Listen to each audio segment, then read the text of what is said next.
we get back on? Okay.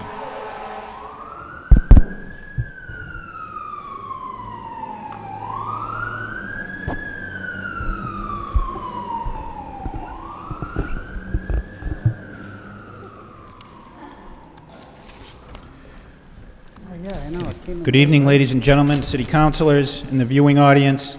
The City Council is meeting this evening in open session for the purpose of publicly interviewing candidates for the position of city manager. Having all councilors present, at this time I'll announce the format for the interview process.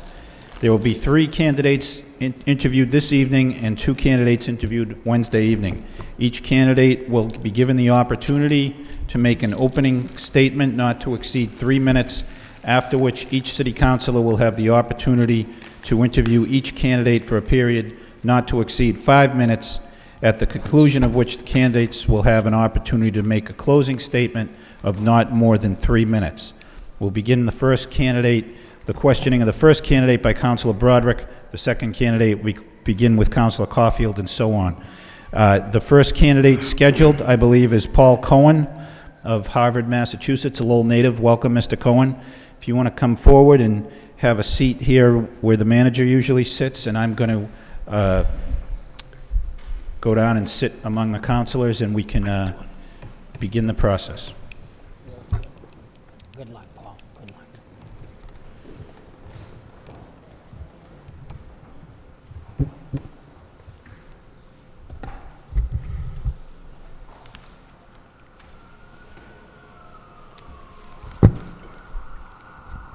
Good evening. Is that on now? Yeah, we'll wait a minute. We want to hear every word.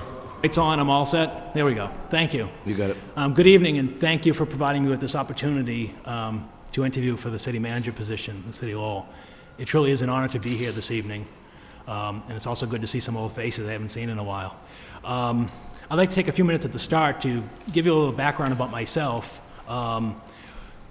just so you can get to know who the person that I am, and also there was some inaccurate information in yesterday's Lowell Sun's profile, and just to avoid some misunderstandings, and also just to make sure that you understand who I am. I was born and raised in the city of Lowell, predominantly spent the majority of my life on Marshall Avenue in the Highlands off of Stephen Street, and consider myself a Lowell native with Lowell roots. My parents were from the city. My mom was from Little Canada and worked in the textile mills of the city as a seamstress.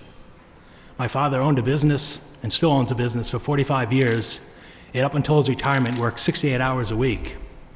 And beyond his activities as a businessman, he also gave back to this community in his civic involvements as a member of the Lions Club, the Lowell Elks, and also umpiring in the Highland Little League and so forth. And unlike my siblings who went into the business aspect of the family profession, I chose to go into the public service aspect. I graduated from the city, having attended the local schools, as you know, Washington School, Pine Street School, actually even before that, Daly Junior High School for a year before I went over to St. Margaret's School for middle school, and then went off to Central Catholic in Lawrence.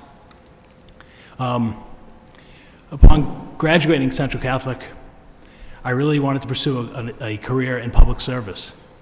I attended Carnegie Mellon University in Pittsburgh, where I did a double major in economics and public policy and management. I finished at the top of my college, and from there went on to the Kennedy School of Government, where I did the 2 years Master's of Public Policy degree, and sort of then went out to cut my teeth in public administration. As you can see from my resume, I've worked in a series of municipal jobs in what I consider eastern Massachusetts, sort of cut my teeth in the town of Millville, a small town of 2,500 on the Rhode Island border, and then progressed to Carlisle as the administrator, to the town of Dover, to the town of Natick, always reaching for additional challenges to test myself and to grow myself. Then in Natick, I really had an experience. I was there for over 3 years. As noted on my resume, one of those years I'd spent as the acting town administrator, due to the hospitalization and illness of the town administrator at that time, and really had a full feel of a good-sized form of government in the heart of Metro West. And then 4 years ago, I left the town of Natick, even though I could have stayed and would have likely have been the town administrator in the town of Natick. And the reason I did that was for family considerations. At the time, my daughter was 3.5 years old. My wife and I wanted to grow our family.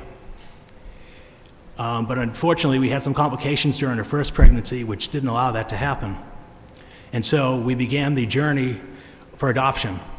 And so over the last 4 years, while I was able to come home to the town of Harvard and work, where I've lived for 10 years, we also had the joy of adopting my daughter Elizabeth from Guatemala. And then 2 weeks ago, we finished the adoption of my son Gerald in Worcester Probate Court. And so that brings me here today. The position in Lowell is open. I'm a professional manager, and I just offer my services to the city. I really have a passion for this work. I take my work seriously, and I think I've got a proven track record of accomplishments. And also, I would use the word we. I really have had the pleasure of working in numerous towns with some tremendous people, and have really have learned lessons and been able to achieve some successes, and also learned some lessons from failure. My style is an open style. I don't possess all the greatest ideas, and therefore I like to surround myself with other bright, intelligent people, and basically have them meet and get together and say, what am I missing? You know, is this the best we can do?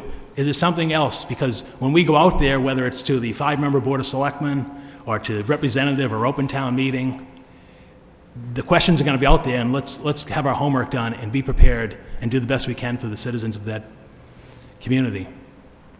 Coming into the town of Harvard, I came in on a 3-2 vote because that board was split on a number of philosophic and fiscal issues.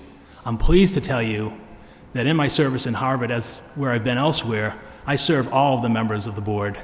I have good relationship with all of them, and since being in Harvard, even though I came in on a 3-2 vote, I have been unanimously voted 2 new contracts.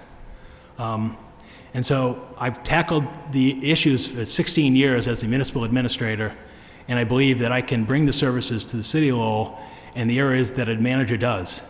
I understand that the position is not a strong mayor, and where I am now, I leave the policy decisions to the selectmen and the decisions to the town meeting. It's my job to implement. Yes, I'll offer my suggestions, and if asked and if solicited, I will offer my opinions, but those are the people who are elected for the position, and it's my job to implement and carry it out and to be a resource for those people. Along the way, I've had numerous experiences, and I'm sure they'll be covered, hopefully by your questions, having to do with matters such as personnel administration, in terms of hiring, contract administration, negotiating of health insurance, economic development, and providing assistance to those in need in a community. Even in the town of Harvard, it's a wealthy community, but not everybody and not every family in the town of Harvard has 6-figure incomes. And I've done the best that I can to assist all the people in the community in terms of affordable housing, energy assistance, and so forth. So why don't I stop there? I know your time is limited, and I think I'm about the time limit that I was given to do some introductory remarks. Thank you. Thank you, Mr. Cohen, and welcome and congratulations on the recent adoptions. That's wonderful. I guess we grew up a couple streets apart, Marshall Ave, and I was over on Otsego, so I don't have to necessarily start off slow here with a law, but I guess we'll get right into it. You've been in Harvard for the past 4.5 years. 4.5 years. And what size is the town? Town of Harvard is about 5,800 people. However, what makes Harvard unique is we're dealing with the redevelopment of Fort Devens. And Fort Devens is a 44-acre former military enclave. And basically, although people associate it with the town of Ayer, actually 2,700 of the acres are in the town of Harvard. And so we're working with the Mass Development, which is the redevelopment authority, the Devens Enterprise Commission, town of Shirley, Ayer, and Harvard on the redevelopment efforts at Harvard. So even though it's a small size, we've got some big issues that are currently ongoing towards disposition and redevelopment. Okay, that anticipated my next question. Is I was going to ask you, what's the largest project that you've worked on as a manager? Directly in terms of economic development, I mean, I wouldn't take that I have credit for the development that goes on at Devon's. I mean, Mass Development has a talented staff, and we're there as resources, and we're also there in terms of facilitations, in terms of issues such as the Bristol-Myers Squibb facility, the $660 million facility that's going in. You know, we don't sit down with Bristol-Myers Squibb, but we work with Mass Development to address the issues of height and view shed and other areas of development. In terms of the largest issues of economic development, my sense is in Harvard, they've really been issues of affordable housing. We've got a 52-unit affordable housing development that is in construction right now. Last Friday, I was at a MEPA hearing for a 60-unit development that's at the Harvard-Boxborough line, of which 60 units are in Boxborough and 60 are proposed for the town of Harvard. I would say that the more larger economic development issues I encountered probably when I was in the town of Natick, when I would work with Natick Center Associates and dealing with the downtown issues. And also I've sat with the late Les Marino and dealing with issues of Marino Lookout Farm and some neighborhood issues there. And our management team in Harvard, we dealt with the Natick Mall in terms of their issues, as well as the downtown parking situation. So I think the larger issues naturally would have occurred in the town of Natick, which is a town of over 30,000 people with about a third of the size budget of the city of Lowell. Okay. Well, are you aware of the Hamilton Canal project that's going on in Lowell now? Not directly. I'm more familiar with the Jackson, Appleton, Middlesex Street. Okay, project. same. That's okay. essentially the same. Yeah. Okay. And the reason for my question is that's probably the biggest thing we have on our plate right now is the city, and it's unique in that we own the land, right. So we're not dealing with it's ours, I guess. Right. So we need someone who can come in and deal with a massive development like that. Along with the staff, obviously. We don't need. It's not a one-man show. What is the largest budget you have dealt with? When I was in the town of Natick, we had an $80 million budget that I developed and brought to town meeting. The Natick budget today is $100 million. So it's roughly a third of the city of Lowell in terms of department size and overall budget. Although their tax levy is around $61 million, and the tax levy for the city of Lowell is $80 million. So that would be the largest budget experience I had, was in the town of Natick. In Natick, I was a deputy administrator. There was only one deputy, only one assistant administrator. However, when the acting administrator, I did not have an assistant. And so basically I would do the best I could with the community development director and the finance director to pull the city together, town together. And I developed that budget as well as a capital budget and brought that to representative town meeting, and it was unanimously adopted. Okay. They have a finance committee as well, and we would go through the finance committee before we would get through the town meeting. All right. I guess I'm probably running out of time here as well. It's the last issue that I'd like to, or that I have time for, is you mentioned workforce, and then in probably specifically healthcare. How have you had to deal with the escalating healthcare in the other communities, and how have you dealt with it as a manager? Sure. Let me tell you my current involvement in healthcare. Presently, I'm the chairman of the Minuteman-Neshoba Health Group, which is a 17 governmental unit, which basically means towns and school district municipal healthcare consortium. We provide healthcare benefits to over 7,900 employees and family members, which basically means we got about $4,000 contracts, which is a $25 million operating budget, and we offer the major health plans. However, my specific experience with it in terms of municipal management, aside from the chair of that group, is in the town of the town of Harvard over the last 3 years, we've dealt with health insurance by taking the town's contribution from 90-10 to 70-30. And that involved us negotiating with each of the town's labor unions as well as the non-union employees, and then in which we reopened the contracts and were able to achieve agreement with them on the HMO plans by phasing it in from 90 to 80 the first year, 80 to 70 the second year. Where we got hung up and where we're still hung up today is the teachers refused to open their contract, so we did it without them. And now the teacher's contract expires in 4 days, and right now they've been at mediation, they're at impasse, and we'll see how things pick up. They're going to work to rule in September.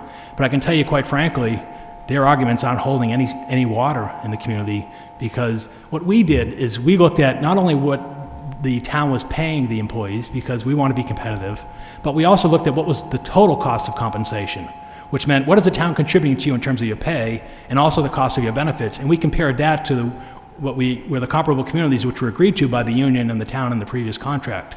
And so we're standing firm in our position, meaning the Board of Selectmen, the Finance Committee, and the School Committee.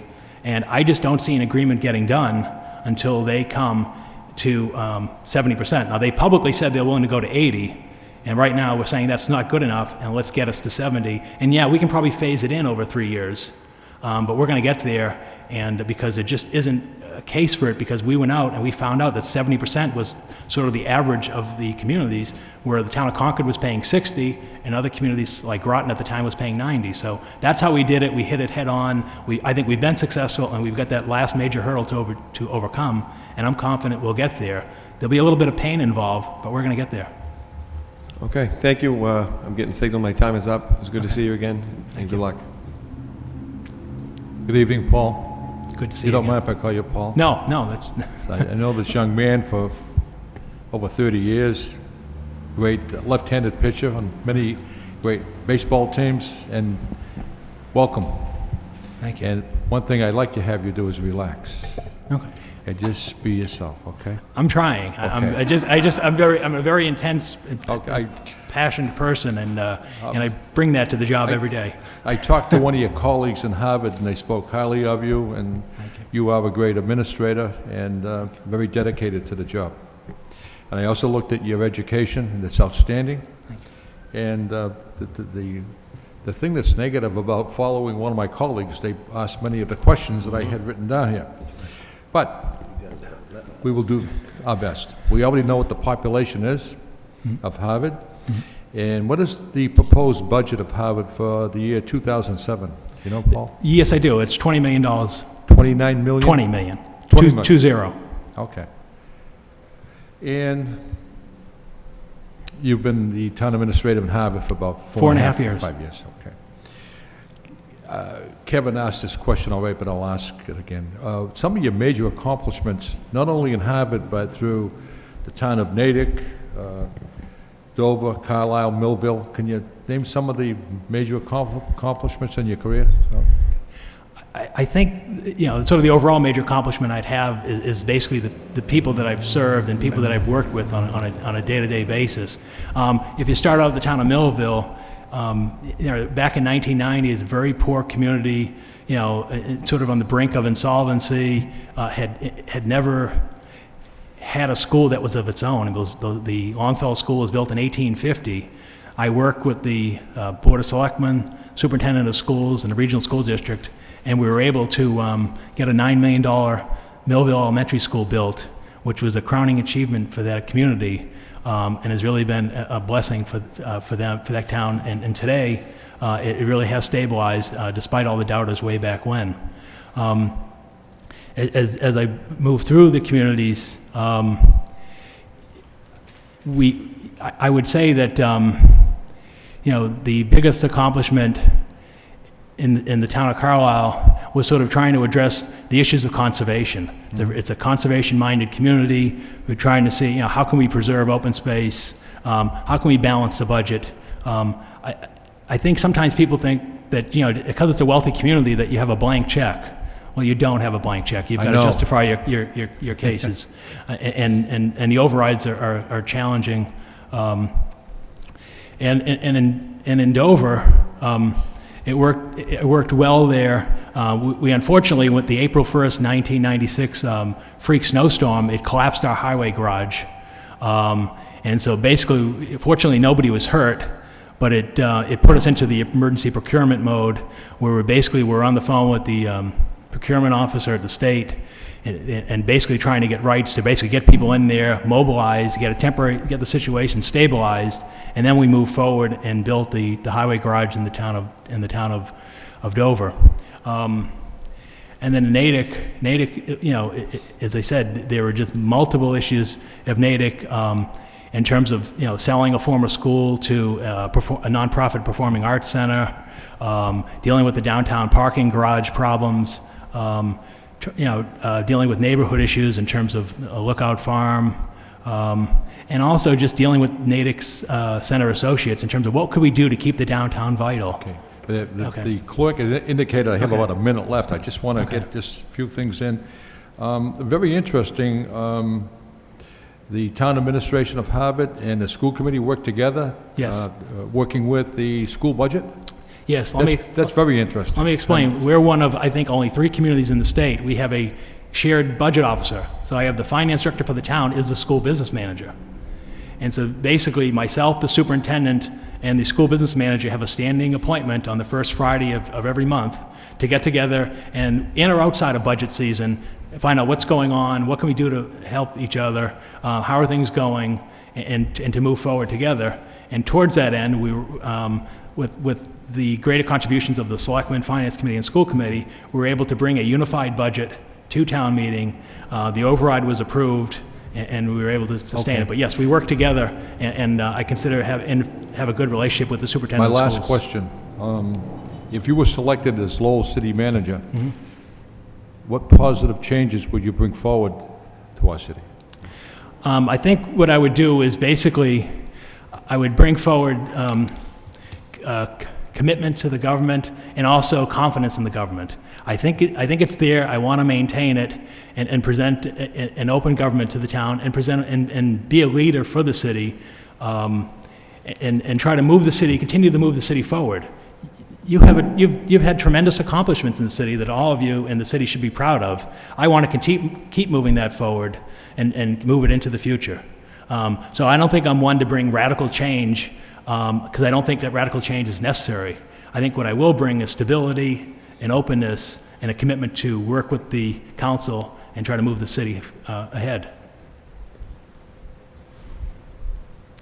Thank you. Good evening, Mr. Cohen.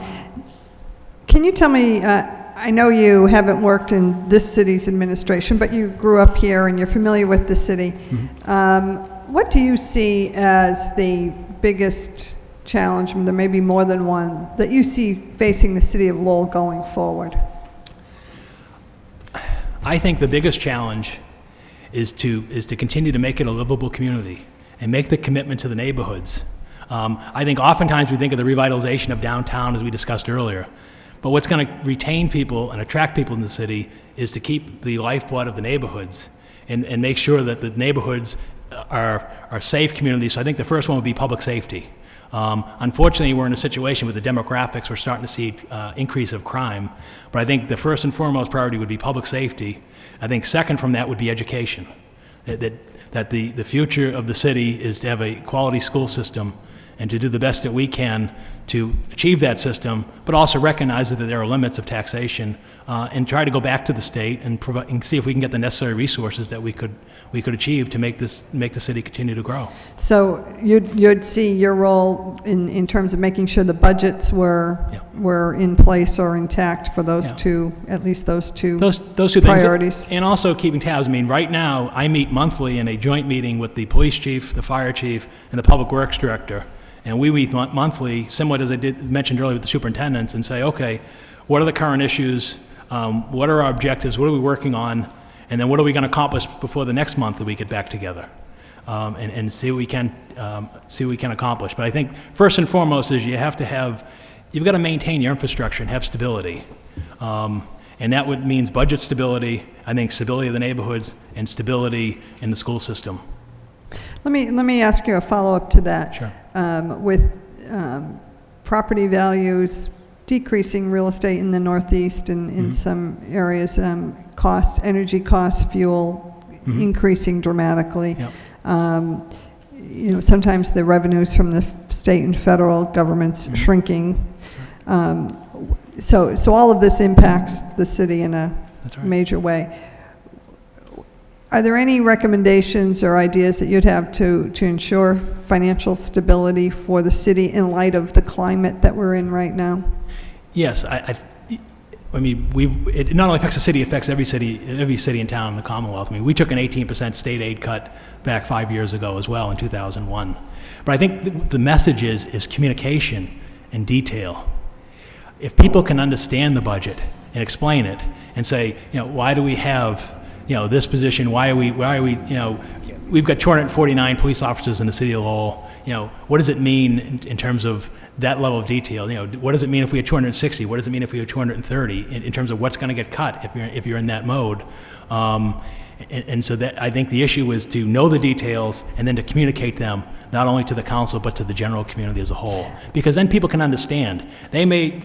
They understand. There's tough choices, whether they're at home or here in the city government, and you can't have everything. But what you got to explain is why you chosen the path that you have, what you're not able to accomplish, and what you are able to do. And realize that, some things may have to wait, some priorities are going to get funded, some aren't. And so I think the key is getting a grasp of the details and then being able to communicate it so that the people in the community can understand it.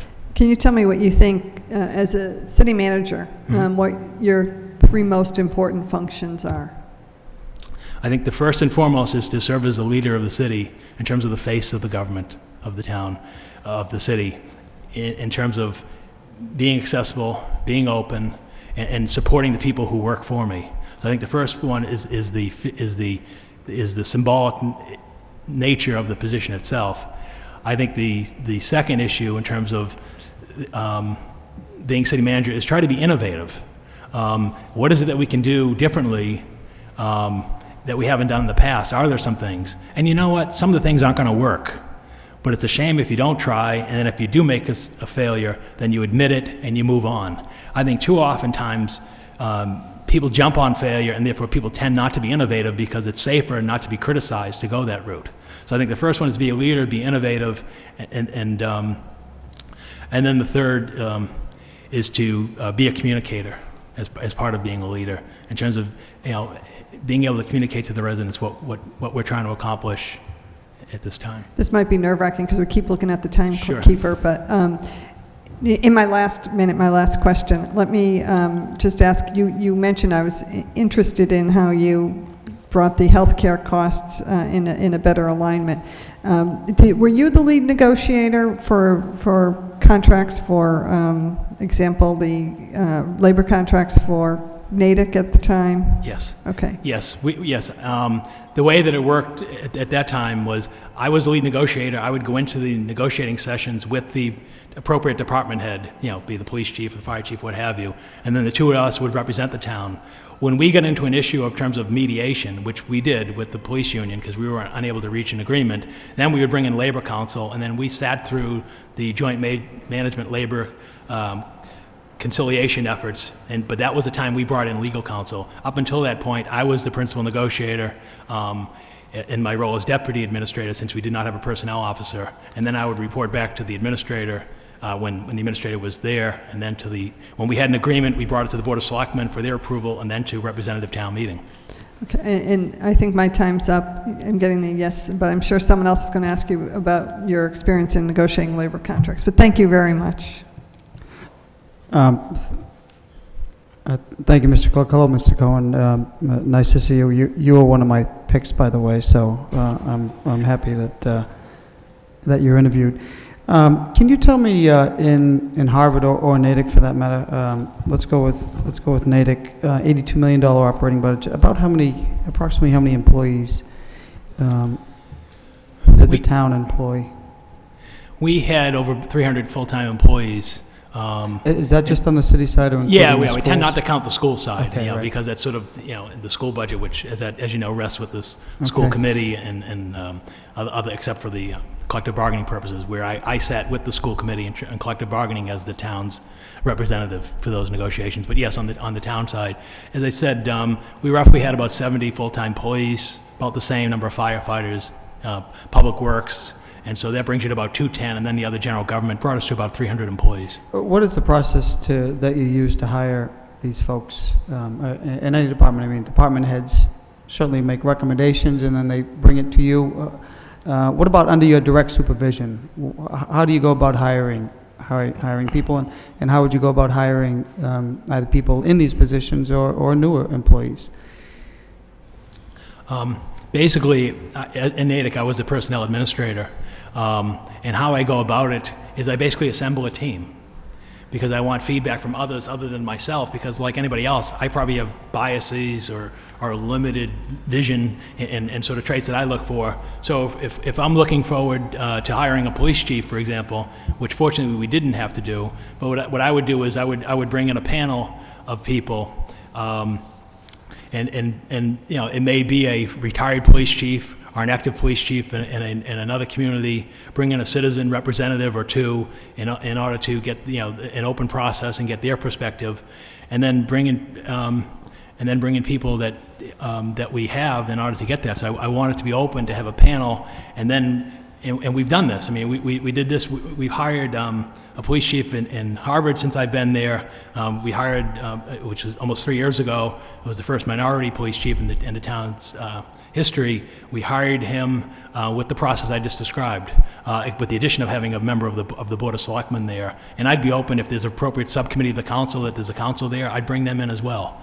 You know, the idea is to get openness and get consensus on the best candidate. And if we have to do an assessment center to make that happen, if we're going off a civil service list, we were civil service in Natick, then so be it. That's what we'll do. So we'll look at the top three and say, okay, can you perform? Okay. And that's how we did it at the top level. And then obviously with the lesser positions, it would be more with the department head and you know, somebody inside the town. But that would be the process. Can I just take that one step further? Sure. In Lowell, and just similar to many other communities, the manager is the appointing authority, sometimes with the approval of council or confirmation, and sometimes not. What type of process would you have for filling vacancies to regulatory boards? Or what is the process that you had in Harvard or Natick for filling positions on the Conservation Commission, Planning Board, Zoning Board, et cetera? My philosophy on that is to make the board or commission as representative of the community as possible. So you look at the skill set. Who's on the board right now, and what are their skill sets in terms of how long have they been on the commission? You know, is one an attorney? Let's say we're using Conservation Commission. Is one an attorney? Gee, that'd be good to have. Do we have a wetlands person on there? Do we have a long-term resident? Do we have on there? And so try to make sure that there's a mix there, and to try to keep that process going. I would open it up and sort of see what we can do to make that happen, and I would apply that across the board. So you look at what's the talent. I don't want to cut you off, but he told me to get 2 minutes, and I got a lot of questions here. Okay. And you've satisfied my question. Thank you, Mr. Cohen. Just following up on union negotiating contracts, you said you do have experience, and you did that in Natick and in Harvard, Yes. and you continue to do that? Yes, I do. Okay. I do like the fact that you're a professional administrator. I like the fact that you have 16 years of experience, so you're not coming in here sort of trying to understand what a municipal budget is, what the process is. What do you do in Harvard? How do you initiate your budget process? And at what, I presume it's town meeting, so you start at what is your time frame? And I'm going to wrap a couple of questions into my question. When do you set your tax rate? So what is your budget process, time frame, and when do you set your tax rate? We're in quarterly tax bills, so we set our tax rate in December. And our budget process for the fiscal year, it begins in October. We set out we ask for capital budget requests as well as operating budget requests. We get those in the end of November, in which I'll sit down with the respective heads, you know, from the Council on Aging to the police, public works, and so forth. It will then call what I would call it the town budget, and that those are integrated into one overall budget. We look at we estimate what are our available revenues in terms of what do we anticipate new growth to be, what do we anticipate state aid to be, which is, you know, our best estimate at the time. What do we anticipate local receipts from motor vehicle excise, what have you. And then we sort of see what we have on the town side, and then we go to the school side and say, okay, you know, what are your needs, what are your requests? And then we get together in January, and we generally do it over Saturday mornings in January for a period of 3 Saturdays in January, and if necessary, we go into February, and then we just work through that budget process. The reason it's that time frame is because our town meeting's the last Saturday in March. And so basically, we have the budget sort of agreed to by mid-February, and then we go off into producing the budget formal book that's presented to all the voters at town meeting. And then the process following that is then to go to the end of the fiscal year. Right now, we're looking at end-of-year closeouts, transfers and so forth. I've told I've had no more time, but free Yeah. cash in your communities, positive, negative balance, and what do you do with it? Oh, we try to keep our free cash and stabilization fund between 5 and 10%. Okay. That's a healthy level. Great, thank you. Thank you, Mr. Clerk. Excuse me, why don't we let Mr. Cohen have a break for a drink of water? Councilor Marcia, if we can. Sure. Yeah, I'm fine.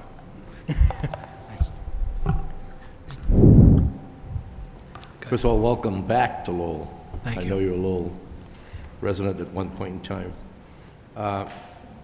How familiar are you with the Plan E form of government as it relates between administration and the council as a whole? In terms of... The Plan E form of government. Oh, the Plan is E the form of charter. government, yes. I'm familiar with the Plan E form of government. Okay. Having... yes. You mentioned a little while ago about the position of leadership from your point of view. Are you talking about a city manager providing the leadership in the community as opposed to a mayor or a councilor, or where do you see that relationship existing? I think we all provide leadership. Myself as city manager, town administrator, police chief, fire chief, councilors, we're all leaders of the city. However, as I said earlier, I respect the different roles that people have. You're elected councilors. You're elected by the residents of Lowell. It's your job to oversee the city administration and also to set policy for the city. It's my job as city manager is to manage the city and then provide leadership and provide assistance to the council and for a shared vision on how to move ahead. But I'm not the face of Lowell, of Lowell government if I'm the city manager. That face is shared by the council and by the mayor. You've had quite a career ladder in terms of the burbs. Were you a candidate 6 years ago for the city manager's job in Lowell? No, You weren't? I did not apply. Quite frankly, I don't know why, but that name seems to have surfaced in my mind, being a candidate back then. You No, were not. I was not. The timing wouldn't have been right. One of the things we have as a manager is we have a code of ethics. And the code is that if you accept a position, you're supposed to stay in that position for no less than 2 years. And so oftentimes these things come up as a matter of scheduling. Also at that point, 6 years ago, I would have been too new to Natick, and I honestly don't know that I would have felt ready. I think having been in Natick for over 3 years and actually having served as the acting town administrator for a year, it gave me the confidence to know that I can do this job. Have you had an opportunity to interact with the state delegation from your community, and who are they in terms of how many reps and the likes? Yes, we have Senator Pam Reeser as our state senator, and we have Representative James Eldridge as our state rep. He was part of that new legislative district that was created a few years back with the new redistricting. I work with them periodically in terms of issues. Obviously, on the Devens issue with Devens redevelopment and disposition, they were in town 2 weeks ago, and they're coming back to town 2 weeks from now, and we're dealing with them to get some funding and to continue the development disposition process. We need a continuing appropriation into the new fiscal year. But I also work with them on other issues inside the town. We had an issue with the rest stop on Route 2 that was causing some problems for the adjoining neighborhood, and in fact, the state wanted to come in and put in, as part of their privatization efforts, a 24-hour drive-through gas station, Burger King, and so forth. And we were able to not only defeat that effort with our state reps and senator, but we were also able to have that rest area closed. So yes, we do interact with them on an as-needed basis. The disadvantage at this end of the rostrum is that a lot of the questions I had have already been answered by you, and I have to commend you in your presentation. You do a real good job. Thank you. Would you consider moving to Lowell if you became the manager of Lowell? I've discussed this with my wife and given this some thought. I've both lived and not lived in the communities where I worked. As I mentioned earlier, I've lived in the town of Harvard for 10 years. And obviously I've worked there for the past 4.5 years. Prior to that, when I was in Natick for over 3 years, I did not live there. I commuted every day for 50 minutes. to me, it's indistinguishable. I gave the commitment, my presence was there. What I would say to the city of Lowell is, let's give it a year and see how it works and evaluate it. I'll give it a year in terms of how I feel I'm effective, or if it's affecting me not being a city resident, and then the council can have a period to say, hey, Paul, you've been here a year or so, we think it'd be stronger if you moved to the city, and then we could discuss it at that point in time. So at some point in time, you'd be open to... I'd be open to it. To become a taxpayer in the city that you're managing. But I'm a professional manager, but I also have family responsibilities. I mean, I've got a daughter going into the 2nd grade. I understand. Another one going into nursery school and so forth. And of course, with the housing market, it may take me a year to sell the house, even if we wanted to do it. You may not want to do it right at this time. We might want to this may not be the time, but also, you have to understand the commitment. Let me just make one more, I'm being shut off here. Would you be looking for a contract? Yes, and let me explain why. Well, let me follow up because Sure. I've got more time. Is it a condition of employment? I wouldn't say it's a condition of employment, but it's a condition of discussion, and let me explain why. I understand that the manager serves at the will of the city council, but let's think this through. Earlier you said, geez, Paul, would you move to the city? Well, let's say I've got a $500,000 home, for example, which may be median price in a community in the town of Harvard. Now there's a 5% commission that's going out the door, which is going to cost me $25,000 to relocate, okay? And now, you're serving at the will of the council, which means that any Tuesday night, somebody can walk in and make a motion, let's terminate the manager. And in my professional position and background, I don't have a law office to go back to or anything else. My job is a professional administrator. That's my career. That's my vocation.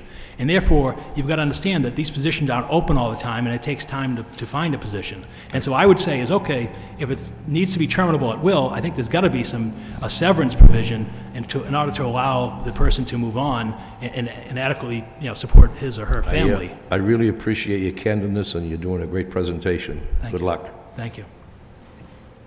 Thank you. Good evening, Mr. Cohen. How are you? Good, thank you. I will never share my thoughts with this man again because he just used 2 of my next questions. But anyways, on the same line that my colleague to the right has spoken about, we understand where you stand with moving here and your position on a contract. Having said that, my third question would have been, the salary scale, as you know, is between $125,000 and $145,000. You do know that. Yes. If we were to offer you $125,000 instead of the top part of $145,000, would you still be interested in accepting this position? It's interesting to negotiate in public session. Transparency. Yeah, it's transparency. I can tell you right now, I'm earning almost $110,000 as the town administrator in the town of Harvard. So that would be a step up to So get it would be $125,000. it would be a step up. So that's solved right there then, right? Well, it is, but on the other hand, in Harvard, if I've got a 3-year contract, if it's not renewed, they've got to give me a 6 months notice in terms of they're not going to renew it, and then at the end of that 6 months, then I get 60 days severance. So now I've got to balance this, saying, here's the situation for another $15,000 in the uncertainty of stability. Is this something that I want to expose myself and my family to? Because, like everybody else, I've got a mortgage to pay, and as I noted earlier, it's not like next week I can say, okay, where am I going to go find a job that's going to pay within this pay range, within close proximity to where I live. You understand that you get a car, though, and you understand we put gas in it, and if you're going to travel back and forth to Harvard, then there's your $15,000, and that's probably for a month, not a year. But they do provide me with a vehicle allowance in the town of Harvard, and yes, if you'd rather I not have a vehicle, then perhaps we could discuss a vehicle allowance. I didn't say that. No, I wouldn't say that. Now, you are familiar with the city of Lowell to some degree. Did any family members of yours live in the city of Lowell? Not currently, not my immediate family, but my father's owned a business and still owns a business for 45 years. And I used to buy paint off him all the time, and Yes. he's a great guy. Yeah, your parents are wonderful. Have you noticed or looked in the city of Lowell as to anticipating your interview here to any problems facing our city as we speak? Yeah, it's not like I've been estranged from the city. That's I mean, right. my father and I, we go to the Loch Monsters, I guess they're now the Devils, hockey games. We've got That's right. spinners tickets and so forth. And I regularly visit the city. And in fact, as I mentioned earlier about my adoption, I was over at the Florence Crittenden League handling the 2 adoptions that we have. So I'm certainly not a stranger to the city. So I visit the city frequently. So what problems do you see facing this city, and what would you do to alleviate the problem? Well, I mean, again, it's not just me. It's me. It's the other administrators in the town, it's in the city. It's also the council. It's the issue of being a livable city, and that in terms of the economic development of the downtown, the project that was spoken of earlier. It's also the safety in the neighborhoods, and it's also other things in terms of traffic and so forth. I mean, it's a good city. As I said, it's not. I wouldn't characterize it as in crisis, but there are some challenges and issues that we could move forward. Are you familiar with nanotechnology? Yes, I am. I understand that the governor's supplemental budget that was just approved includes the funding for the UMass facility. Yes, I am. Okay, good. And I'm glad to hear you're a season ticket holder. You buy tickets to the... Yeah, and I understand that if you're appointed to this position, you have to buy 2 season tickets to the Lowell Devils. So There you go. I would make that commitment for you this evening. Okay, good. Thank you. Good evening, Mr. Cohen, and thank you for your interest in the city manager's position. I'm not sure this mic, there it goes. Again, thank you for your interest in the position of city manager. The first thing I'm going to do when I get home this evening is to call my father-in-law, Ed Byrne, who was principal of the Washington School for 34 years, and told him I had an opportunity to meet you this evening. I guess I'd like to begin by talking a little bit about the public-private partnership that has made Lowell a success over the last couple of decades, and groups like the Lowell Plan and the Lowell Development and Financial Corporation, the Chamber of Commerce, and other groups have contributed to that success, working with the city, working with the city manager's office and the like. What would your role be, or how would you envision your role as city manager to strengthen that public-private partnership going forward? Yeah, I think the role would be to jump right in with both feet and working with the Planning and Development Department to continue to move that forward. As I mentioned, I think in Natick we were able to do that. We were at a situation where Middlesex Savings Bank was looking to expand its customer processing operations, and we were able to make necessary accommodations to allow them to expand that facility in the town of Natick as opposed to going out to one of the farther suburbs where more land was available and perhaps at a better price. So my answer to that question is I jump in with both feet, roll up the sleeves. As I mentioned, I worked with Jim Lavoie, who's the president of Middlesex Savings Bank. I see Bill Marshall, who's the president of North Middlesex Savings Bank. He's the chair of the Devon's Enterprise Commission. Who lives here in Lowell. And who's a Lowell native, exactly. Right. And so those are the people I'm accustomed to working with. I'd go in, again, I'm coming in as an outsider, so I'd go in, and first thing I'd do is I'd listen. You got to go in and understand, what is it that's going on, what are the issues that they have, and then how can I contribute to make it happen? Great. And so basically it's a partnership, as you said. Great, terrific. The issue of affordable housing you mentioned earlier. Lowell's affordable housing rate is about 13 or 14%, well above, in my opinion, the state average. Although, having been with the Housing Authority for a number of years here, I continue to, as a number of my colleagues, continue to support affordable housing developments here in the city. Would you, again, working with neighborhood groups, continue to support affordable housing? Yes, I would, and let me show you what I've done. In Harvard, we're not an entitlement community because of our income levels. What we were able to do is I was able to partner with the town of Lancaster, which is an entitlement community, and Lunenburg and Sterling, and we were able to get a $1.2 million housing rehab grant 2 years ago, in which we were able to go out and provide assistance to town residents in that case, in terms of whether it was a repair to the septic system or new windows, roofing, furnaces, what have you. And that was the first time in the town's recent history that anybody can recall that we were able to get one of those housing rehab grants. And so that's my record of what we've done. In fact, this year we're putting in for another grant to try to continue that, because there are people in need out there who need these basic adequacies, and we're able to do that. Right. One of the other things, if I may, for a minute longer, is last year when we had the energy prices that were spoken of earlier, it appeared to me that the Salvation Army and the Joe Kennedy Citizens Oil programs were probably not going to get these people through the winter because of the limited amounts of distribution they could do. And so basically I met with the clergy in the town as well as the Lions Club, and we started the the HEAT program, Harvard Energy Assistance Team, where basically the churches in town, the Lions Club, and myself, and brought in the Council on Aging Director. We started up a program that was limited to the town of Harvard as a supplemental program to what they could get from the Salvation Army and Citizens Energy Program. And I can tell you, we helped a number of families get through a tough winter, whether it was because of limited incomes or other tragedies in the home. So yes, I'm committed to that. I think that's part of what we do this for. Right, okay. Over the past couple of years, working actually through a subcommittee chaired by Councilor Elliott, we've made some significant changes to our zoning code, working again with the neighborhood groups. Would you be willing to continue to address that issue going forward? I think we're almost there. We're probably, again, speaking just for myself, we're probably 85 to 90% there, but we still need to tweak the zoning code. So I'm just wondering what your position is looking at the zoning code as a tool for good development in our neighborhoods. Yes, definitely. I mean, I'd respect what's already gone on, see if I could contribute at the end, and then acknowledge the people who've done the work and make sure they get the credit and recognition that they're entitled to. Great. One last question dealing with the downtown.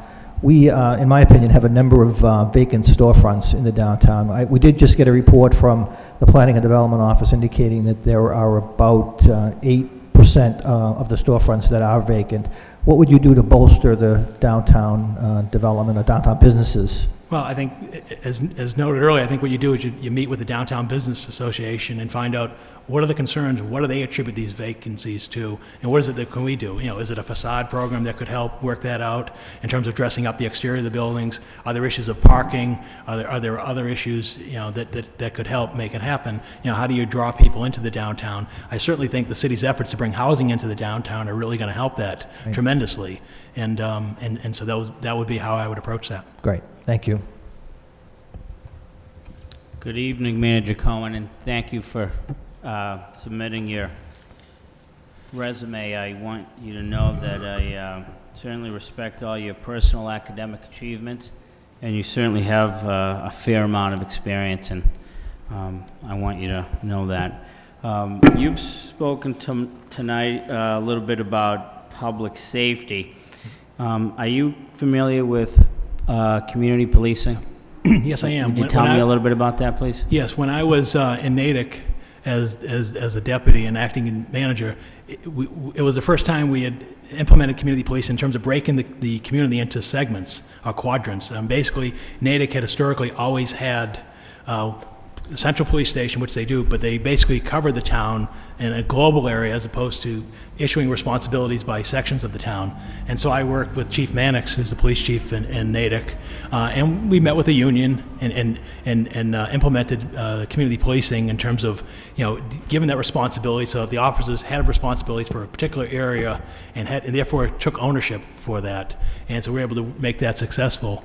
And so yes, I am familiar with community policing, DARE program, and so forth, and to bring the connections between the citizens and the police department. Yes, I am. Thank you, Manager Cohen.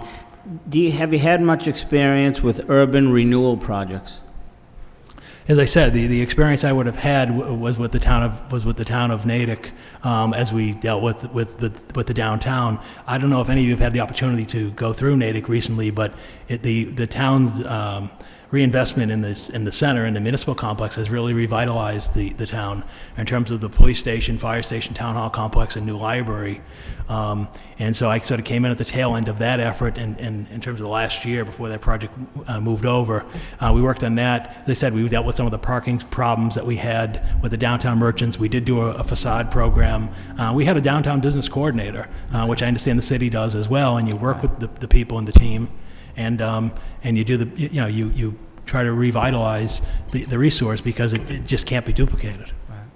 Right. Manager Cohen, have you had much experience with culture and arts organizations? We're trying to really implement a strong sense of that here in the city, and I was hoping maybe you could speak a little bit about it. We have an arts council like the city has as well, and so I don't have direct experience with that. I'd say the closest that we have with that program would have been in Natick with the sale of the town's former fire station to the Natick Center for the Performing Arts. and we were able to work with them to get grant funding as well as municipal assistance to make that center and facility a possibility. Truthfully, in a smaller town like Harvard or and such, there really aren't tremendous responsibilities to that, although I have read some of your recent suggestions and would look forward to exploring them if I'm here as manager. Oh, thank you. Lastly, why don't you tell me what you perceive to be your strengths and weaknesses, and we can start with the strengths first. I think my strengths is I'm open, I'm approachable. You know, people come in and they feel comfortable talking to me. I don't feel a sense that, is this what he wants to hear? No, it's sort of people come in, they'll give me their opinions, and so I think that's a strength that I have. I think it's hard work. I modestly will say I don't think anybody puts in the hours that I do in the town of Harvard or elsewhere, and so I think it's hard work, the dedication that I have to it. And I think it's also the communication skills. As I noted earlier, I think I effectively communicate on levels with the selectmen, or in this case, the council, with the press, and with the community. I can tell you that if somebody makes an inquiry into my office, whether it's a phone call, email, whatever, they get a response. I mean, that's what we're here for, is, if there's a neighborhood or other issue, and somebody's taken the time to contact you, they deserve an answer. And sometimes it may not be the answer that they want, but at least they know that they got somebody's attention, and we'll go from there. In terms of weaknesses, None. No, I don't say there's none. I think I've got to learn to be a little more patient. I think my philosophy has always been do it now. Let's move forward. And I think over the years I've learned that sometimes you got to slow down and let things play themselves out sometimes, because sometimes they'll come to a natural conclusion without sort of jumping ahead and saying, well, I can see where that's going. And so I guess if there's a weakness, it's sometimes I'm a little bit too impatient. I'm going to sit here and slow myself down. And so I think that's I'd say that's probably my concern. Manager Cohen, I want to thank you for your candor and your professionalism, and I just want you to know I certainly agree with you on the contract issue. I don't see how that position works without it, and I wish you all the best. I really do. I think you've made a fantastic presentation. Thank you very much. Thank you. Okay, thanks. I guess I get to ask all the unanswered questions, of which I don't know that there are that many, but I want to tell you I'm a Central Catholic grad too, so we hopefully feel a little more comfortable here. I think you're among some friends here in the chamber, so I want to thank you for coming in. I'd like to go back to the health insurance issue, if I could. You talked about having some success in implementing a new program over the number of towns in your consortium there, but that, I assume, is negotiation. Could you share with us a little about what your strategy is? I suppose you just can't, or maybe you can, just take a hard line and eventually people come around to your point of view, but what I suspect it's more likely that you had to give some things up to get the reductions. And so did you have to give salary increases to achieve what you did, or how did that work?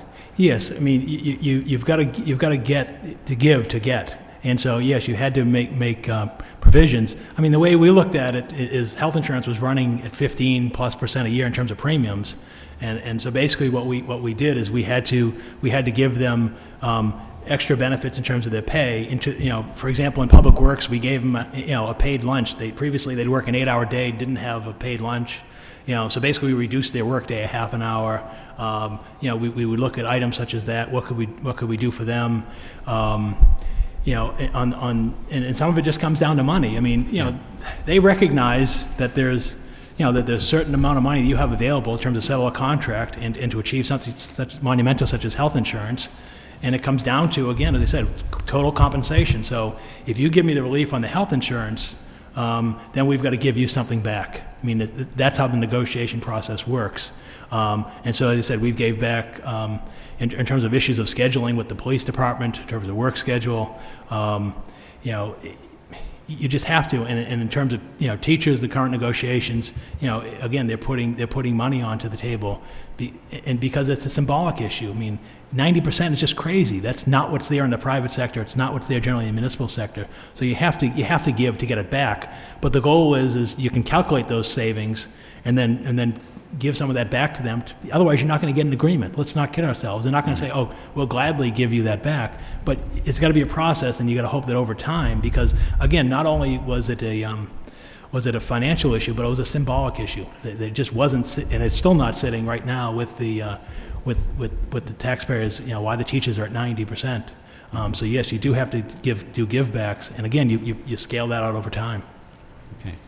Could you tell me about a fiscal problem that you've had to deal with, and how you solved it? I know you mentioned you had the year that we all had with significant cuts, but Yeah.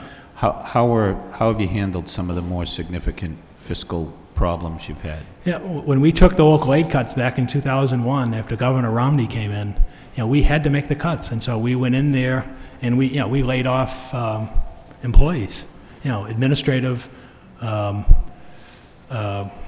Were you in Harvard workers at that time? Yes, or I was in Natick? Harvard. I was in Harvard at the Harvard. time, and we made those cuts. But again, you have to set what are your priorities. We chose deliberately not to cut the police. We felt that was an area that we did not want to sacrifice coverage, and so on. It'd be nice to just say, okay, everybody's going to take an equal percentage cut, but that's not setting priorities. And so we went in there and we cut areas, particularly public works, a lot more severe than we did police.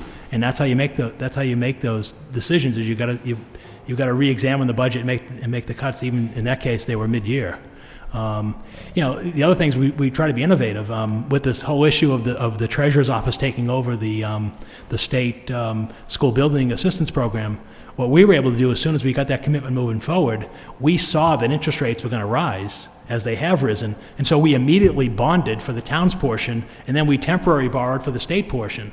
And I can tell you, we're getting the big fat check, July 13th or whatever it is, and it'll pay the state's portion. But by taking the initiative a couple years back, we were able to save the town over the next 20 years tens of thousands of dollars a year in interest rates by moving ahead aggressively to lock in those lower rates rather than just carrying the whole financial process moving forward until the state process kicked in. And so we're always looking to find ways to be innovative fiscally.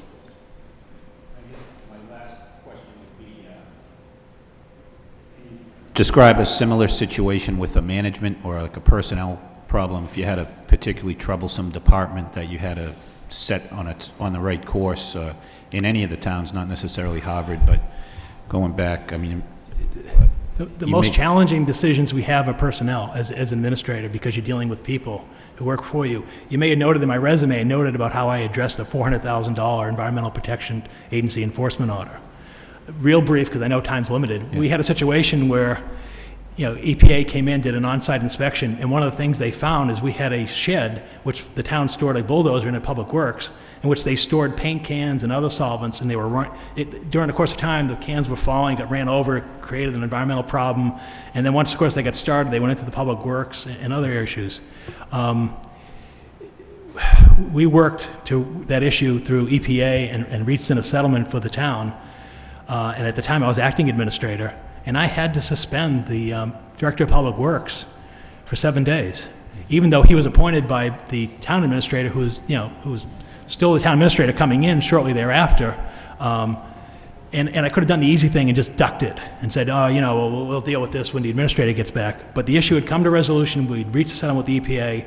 I think it was my watch, and so I basically did a disciplinary action against the director of public works, who had been appointed by the town administrator and had served the town for 12 years. And so I think the most difficult ones are personnel issues, because you're dealing with people's livelihoods. But I think you deal with it and then you just move on. And I think that's the effective way to address those situations. Okay, thank you. I think my time's up. I don't know if you want to offer any closing remarks or anything, but we'd certainly welcome that. If you'd rather just stand on the interview, that's fine too, but it's completely up to you. I think just in closing, again, I want to thank you for the opportunity this evening. Again, as I said at the outset, I really felt honored to be brought before you this evening, and I really have enjoyed spending the last hour with you discussing this, and I really wish you luck and wish you well in your decision. You've got a talented group of candidates. As you noted earlier, there are some challenges ahead of the city, and I wish you well in whatever your choice. Thank you very much. Thank you.